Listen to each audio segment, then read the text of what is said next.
I'm here with my sister-in-law, newly published author, Mallory Smyth. She has just written the book, Rekindled, How Jesus Called Me Back to the Catholic Church and Set My Heart on Fire. Mallory, thank you for being here. Hey, Adam, thanks for having me. In your home, thank you My so own much. living room. It's a really great setting up. There's a great fire right here. Yep. It looks awesome.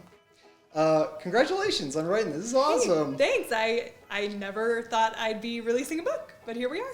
There you go. And I know how much work you put into this. It's like, it's really cool to see this and just like see how it's all come together. So congratulations. Thanks.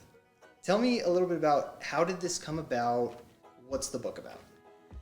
So, and I don't think I've told you this, but you actually are part of the inspiration for the book. A few years ago, and there was a lot of stuff brewing in my head at the time, but we were having a conversation. And for anyone who doesn't know, I've been working in ministry for years. So I was a focus missionary for 5 years. I was a youth minister. I'm in women's ministry, first with Endow, and now with Walking with Purpose. And so my husband and I have both just given our careers to the church. And so you and I were having a conversation, and you said, we were talking about Mass being boring. And I said, Adam, you know that I can find Mass to be boring too. And you looked at me like, really? And what I thought was like, I'm not a robot just because I'm a missionary. and that was kind of a memory that I had, but really it's stemming from having so many conversations with people my age, having sat with so many people on airplanes who have fallen away from the Catholic faith, and listening to their stories and saying like, yeah, I would have left too. Like, that's a good reason. And in fact, I did leave. I spent time away from the church. I had a lot of bitterness towards the church. And then I ended up falling in love with being Catholic, falling in love with having a relationship with Jesus in the Catholic Church. And so the reason that I wrote the book was really the heart of it was almost a letter to my friends, a letter to anyone who I wish would sit down and ask me why I'm still here. And to start by saying, if you're not, there are many reasons to leave that seem to be really good, that you could sit with me and I could say, yeah, that's a good reason. But there's so much more. And underneath it, there's a truth, and I really wanted to bring that truth out and so present like what some of the issues are that I've dealt with as a millennial, what I've learned about the depth of the church, and then why I'm still here. You kind of mentioned, obviously in the title, it's Rekindled, How Jesus Called Me Back to the Catholic Church and Set My Heart on Fire, which kind of acknowledges there was sort of a falling away from the church. Mm-hmm. How did that happen? Was that a gradual thing? Was there sort of one thing? Was your fall pretty difficult or intense? Or what was that like when you were really part of the Catholic Church necessarily? So it was, I would say it was gradual. My experience, I think, is very similar to many people my age or even around my generation, anyone who's been a Catholic. I was raised Catholic, so I'm from South Louisiana. I think there are a few differences. One, I've heard a lot of people say, I was raised Catholic and we just went to Mass and we never talked about God after that. And that wasn't my experience. I was raised Catholic. My dad's one of 10, my mom's one of 9, so very Catholic families. And we didn't just go to Mass. We prayed rosaries on road trips. I would go to my grandparents and there'd be a movie about Our Lady of Fatima on the TV. We talked about these things. It was more than just your Sunday Catholicism, but it never presented to me a worldview that I could integrate into my reality fully. And so what ended up happening, I was very religious in early high school. I would go to daily Mass. I understood my faith in a decent way, I would say. But then temptation kicks in, right? And I started grappling with some of these questions that I just couldn't make fit into my everyday life. And so by the end of high school, I had kind of identified early in high school with being like this good Christian girl. By the end of high school, I couldn't really identify with that anymore. I had committed my sins and made bad choices. And then so by the time I got to college, like I just mentioned, these competing worldviews just couldn't stand together.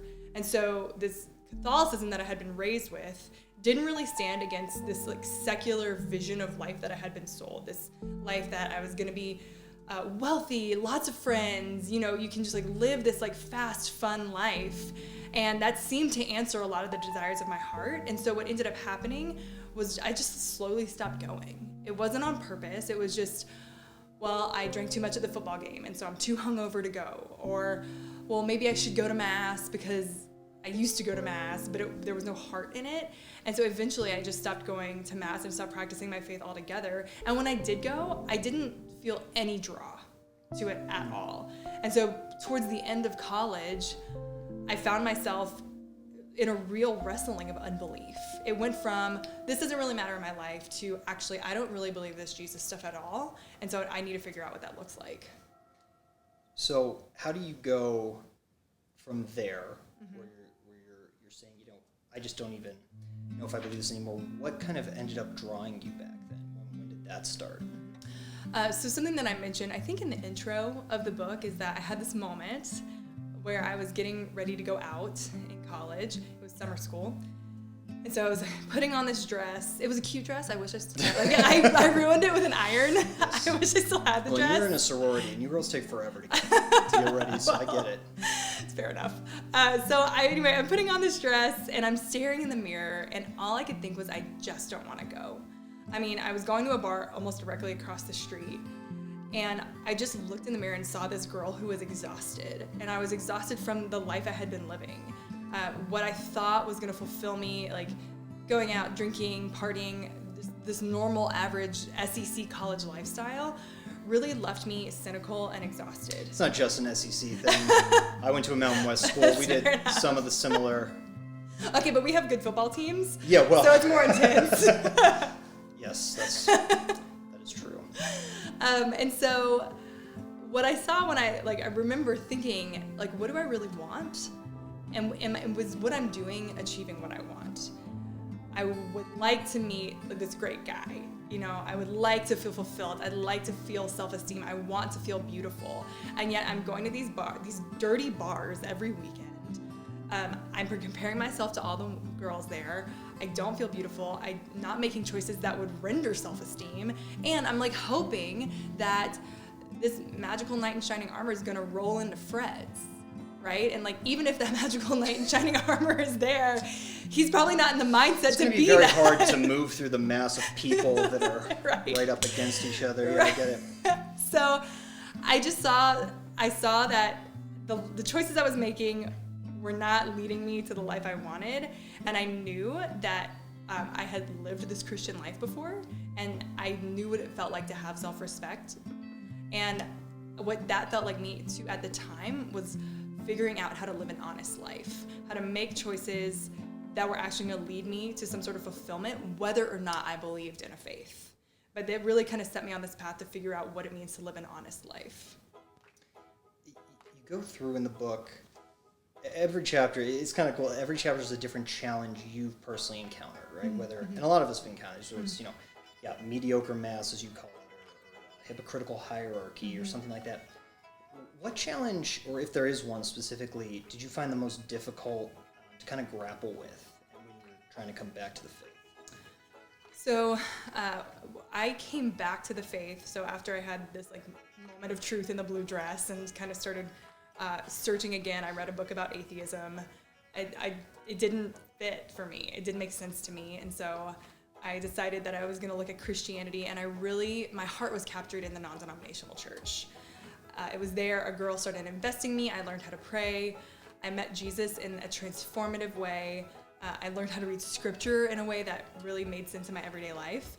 And so I think really my biggest challenge out of all the ones I write about, it's really an overarching one, was that when I started revisiting the Catholic faith, I was coming out of this evangelical culture, which is not a perfect culture. It's not.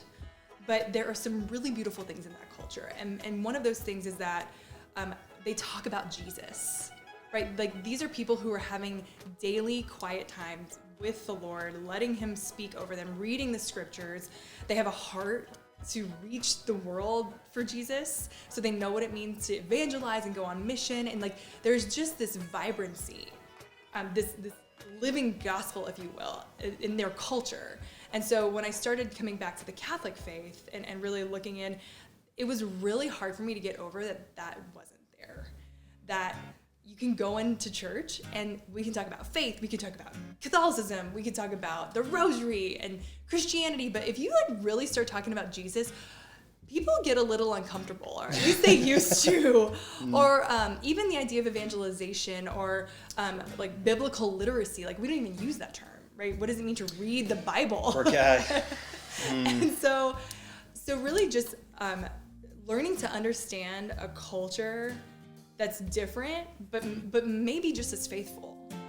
And then when it's not, how do I, instead of try to like bulldoze, really just try to like humbly try to understand. But that was something that was really hard for me to get past, was that these are two different cultures and one of them seems so much vibrant than the other.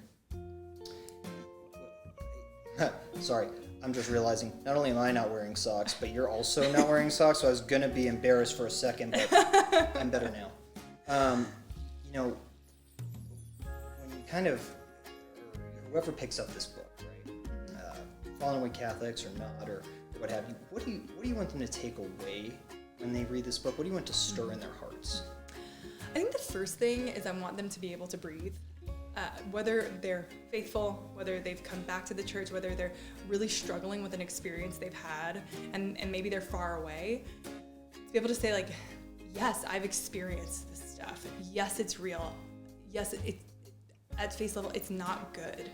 And really like to be able to validate the feelings that many people have felt in the church.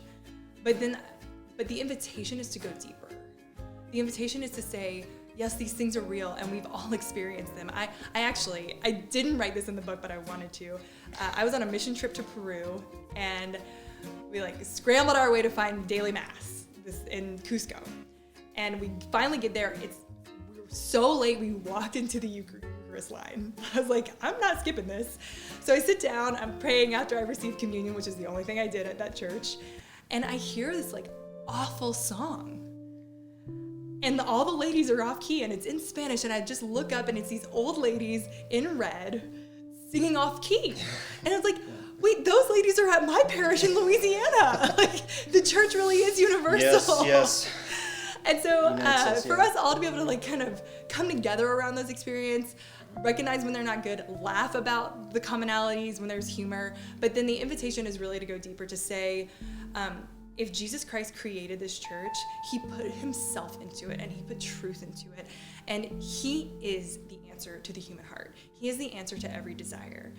He is there. And when you scratch off the sin, like when you dust off the sin institutionally and personally, and you get into the beauty of the teachings, they're unsearchable, they're eternal, and they bring a peace and a fulfillment and a joy that is almost inexpressible. Like, there's a reason that really devout Catholics don't feel the need to shout it from the rooftops, because they feel it so deeply in their soul. And I think we have a generation of people who are longing for that, and it was right in front of them the whole time, and they missed it.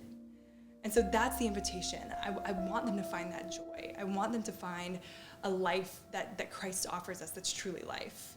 And to consider returning, knowing that the problems are still there. Yeah, and I'm sure some of them have probably been there forever. I mean, I'm sure not every priest gave a rousing homily. But how do you think we're doing right now? How do you think the church presently, mostly in America, I guess, but just generally, how do you think the church is doing, speaking to, millennials like you and myself, and even younger than that, but just fallen away Catholics generally? How's the church doing, and are you hopeful for the future? So those are two different questions. Sorry. So, and I'm gonna give the easy answer. I think on one hand, the church is doing so well because what I do see and what I've seen in my years in ministry is that there's genuine revival happening. I am seeing people come to know Jesus and fall in love with the church, maybe in a way that hasn't happened in American history, and I don't say that lightly. So on one hand, I think like there's a fire brewing. On the other hand, to the masses, right? Because there are 70 million Catholics in America. I think there were 20 million fallen away. I'm pulling these numbers out of the air right now. It's a lot. Though. It's a lot. Speaking, like capturing hearts and bringing people in and then keeping them, I think we have a lot of work to do. I think that Pope Benedict talks about, and the church talks about, truth and charity, right? We need to speak the truth, and we also need to speak in charity. And I think we tend to do one or the other. It's either we're all truth, and so you feel like you're getting hit over the head with a missile because we don't read the Bible, yes. Or it's so much charity that we would look so much like the culture and we have forgotten the truth. And so on one hand, I don't see many people bleeding away, like getting their hearts captured immediately and coming back, because I think we're not very effective at doing that. On the other hand, I think an amount of saints are being made that will like totally change the church from the inside. I know I said it was my last question. Just one more.